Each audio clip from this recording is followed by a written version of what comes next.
Judulnya apa tuh? 1, 2, 3. Next.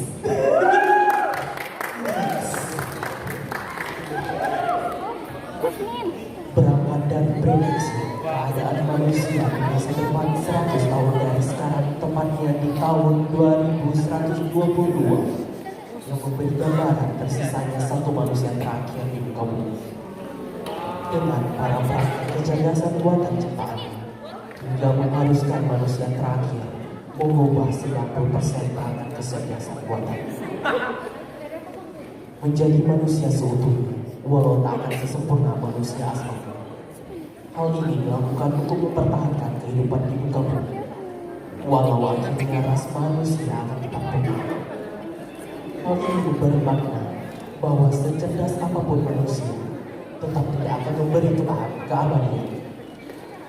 Dan segala perangkat ciptaan manusia juga hanya meninggalkan jejak peradaban manusia, bukan kelanjutan hidup manusia itu sendiri.